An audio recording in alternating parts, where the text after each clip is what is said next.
Nancy adjusted the strap of her bag on her shoulder as she walked through the airport corridors. A subtle smile danced on her lips as she imagined Stephen's expression when he saw her arriving home a day earlier than planned. After an entire week at her sister's house, the longing had become unbearable, not just for home but for the small details that built her life with him. There were just a few days left until they would celebrate 25 years together. A quarter of a century sharing a calm routine built with mutual affection and dedication. Without children, they had developed their own dynamic, where companionship filled the spaces of the house.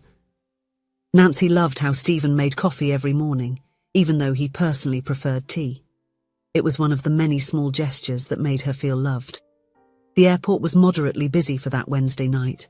The 5 o'clock flight had landed around 7, and Nancy felt slightly tired but excited at the prospect of surprising her husband. Her footsteps echoed on the polished floor as she passed through the arrivals area, wondering if he was watching that documentary on architecture that fascinated him so much. It was when her heart skipped a beat. Suddenly, there he was. Stephen, tall, with his grey hair at the temples, wearing that navy blue sweater she had given him on their last wedding anniversary. For a moment, Nancy was paralyzed.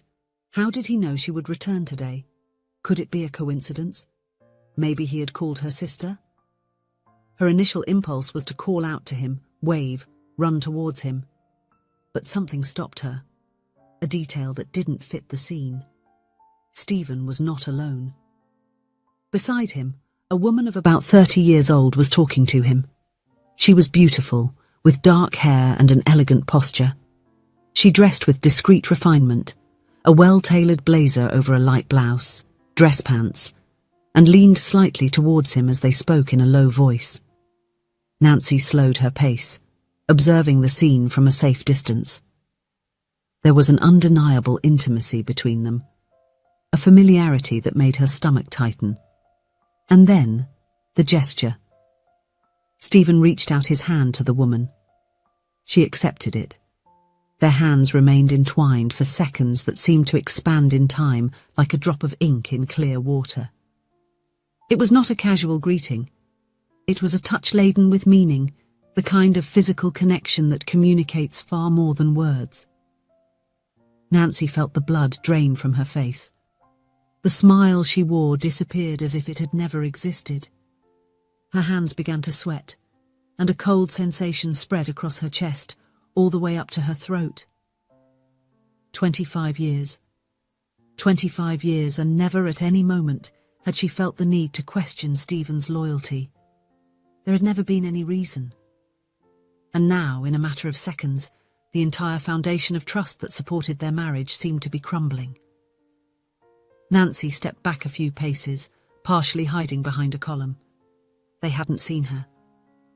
Stephen and the stranger were now walking toward the exit, still close, still conversing with that unsettling intimacy.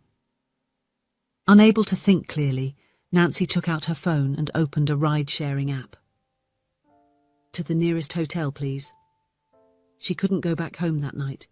She couldn't face the walls that had witnessed so many years of history, while her mind swirled with doubts. In the car, she kept her gaze fixed on the window, not really seeing the city passing by around her. The driver attempted to start a casual conversation, but soon realized that his passenger needed silence. The hotel room was impersonal and cold. Nancy sat on the edge of the bed, with her suitcase still closed next to the door. She looked at her own hands, the same hands that had so often held Stephen's with absolute confidence.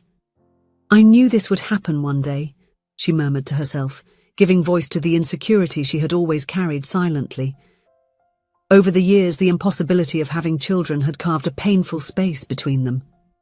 Not for lack of attempts or conversations about adoption that never materialized. It was deeper. Nancy had always secretly feared that one day Stephen would realize he could have had another life, with another woman, perhaps one who could give him children. She lay down, still dressed, hugging the pillow as the tears came in silent waves. Sleep only came in the early hours of the morning, filled with confused dreams where she chased Stephen through endless airport corridors that never ended. When she woke up, her phone showed 5 missed calls and several messages, all from Stephen. Where are you? Your sister said you took a flight yesterday. Please call me. I'm worried. Nancy looked at the words on the screen with an emptiness in her chest. She didn't respond. She spent the day walking through the shopping centre near the hotel, entering stores without really seeing what they sold, sitting in a cafe where she barely touched her drink. Her mind oscillated between confronting Stephen or simply disappearing for a while longer. She needed space to organise her thoughts, to understand what that scene at the airport really meant. It was only on the second day, after another sleepless night and dozens of ignored calls, that Nancy decided to return home. Regardless of what had happened, running away wouldn't solve anything. 25 years couldn't end with a disappearance. The house was silent when she entered. An almost tangible quietness seemed to embrace her with a melancholic strangeness. She left her bag in the hallway and went to the kitchen, where she found Stephen. He was sitting at the table, head down, hands clasped as if in prayer. When he saw her, he jumped up, his red eyes betraying sleepless nights. "Nancy!" His voice came out hoarse, broken. "Where have you been? Why didn't you call me? Your sister said you came back the day before yesterday. Do you have any idea how much I've been looking for you?" She remained in the kitchen doorway, keeping the distance that now seemed necessary between them. "I saw you at the airport," she finally said, the words coming out strangled. "Holding hands with a woman? Aren't you going to tell me?" Stephen's face visibly paled. The sudden understanding seemed to hit him like a physical blow. His shoulders dropped and he stepped back, leaning against the table. "Her name is Julia," he finally said, his voice almost a whisper. Nancy remained still. The name meant nothing to her, but the tone with which he pronounced it said everything. There was an intimacy there, a knowledge she did not share. "She's 30 years old," Stephen continued, keeping his gaze down. "I didn't know she existed. She reached out to me 6 months ago, said she was my daughter. I took a DNA test, it's true." The world seemed to stop around Nancy. Words echoed in her mind, reorganizing the entire reality she knew. Her throat tightened, and for a moment she thought she wouldn't be able to breathe. A daughter. Stephen had a daughter. But how? She finally managed to articulate. "It was before us," he explained, his voice laden with guilt. "I was young. It was something fleeting. Her mother never told me. She wanted to raise her alone because we were no longer together, and when she died, she left a letter for Julia saying who I was. She found me. And I didn't know how to tell you." Nancy turned her face away, trying to process the information. 25 years believing they couldn't have children, that this possibility didn't exist for them. And now, to discover that Stephen could, that the problem had always been, "So it was always me?" The words escaped before she could contain them, laden with all the pain accumulated over the years. "Did you know that? You stayed with me out of pity." Stephen approached cautiously, his face marked by genuine pain. "I stayed with you out of love," he said firmly. "I chose you, Nancy. Even without children, even with the pain, with the silence, with the empty space in the room next door. It was you. It always was. I was scared, yes, but not because I am ashamed of her. Because I knew it would hurt you. Because I love you. And lying by omission was the worst choice I made." Nancy felt the tears escape, one after another, silently streaming down the face that had learned to be strong so many times. "You should have trusted me," she said, her voice choked with emotion. "I know." The silence that followed seemed to hold all the weight of the years they had shared, the joys and pains, the secrets kept, and now revealed. "And now?" she finally asked when she found the strength to speak.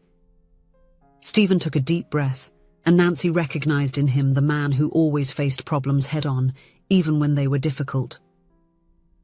"Now I'm here. If you want me to go, I will, but I hope we can talk, rebuild, fight, love. It's not just peace, it's also a battle, A choice, a decision, and I keep choosing you." Nancy didn't respond immediately. She didn't even know if she had a response, but she also didn't ask him to leave. At that moment, all she could do was feel.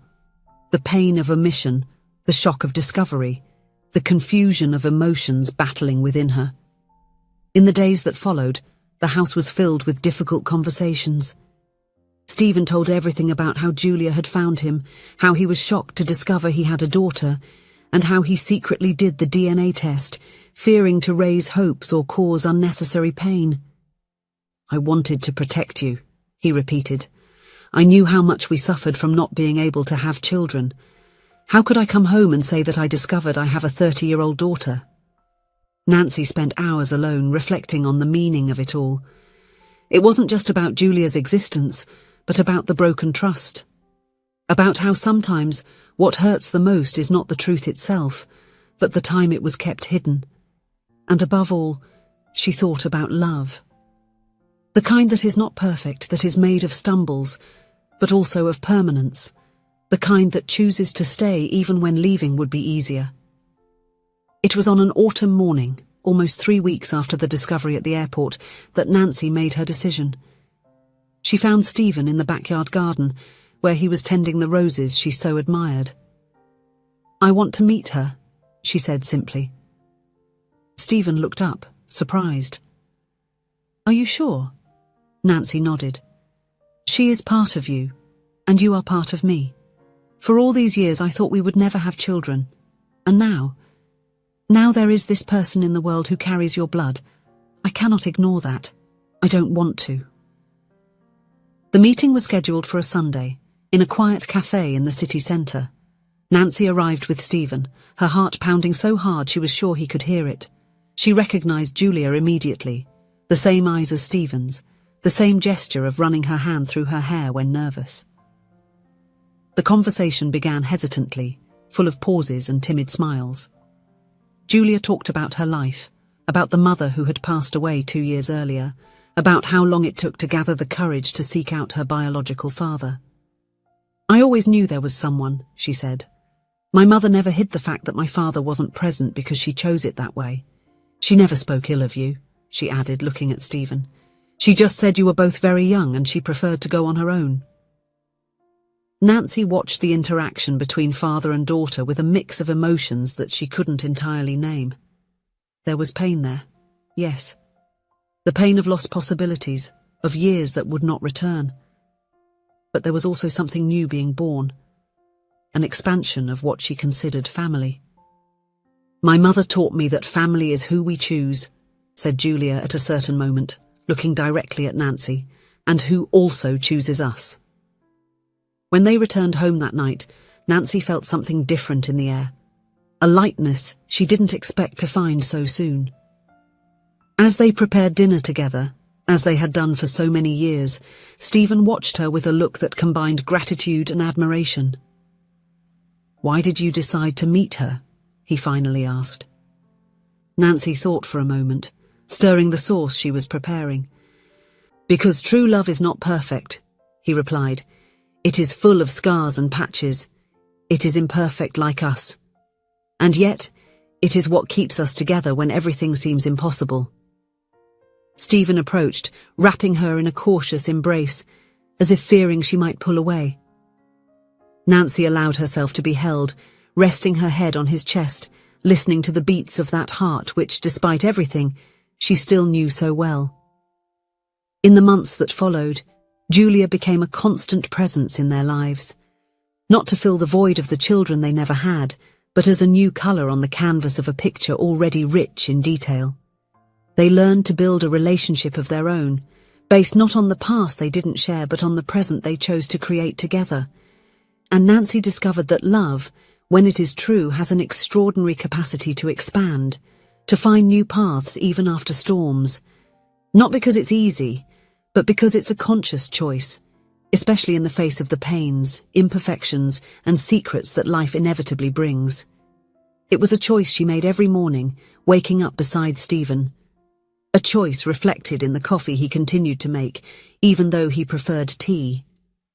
A choice that now included a new name, a new face, a new story intertwined with theirs. A choice called a new beginning. If you enjoyed the story, please leave a comment with a rating from 1 to 5 to show how much you liked it. Also, watch the video that is now appearing on your screen. See you soon.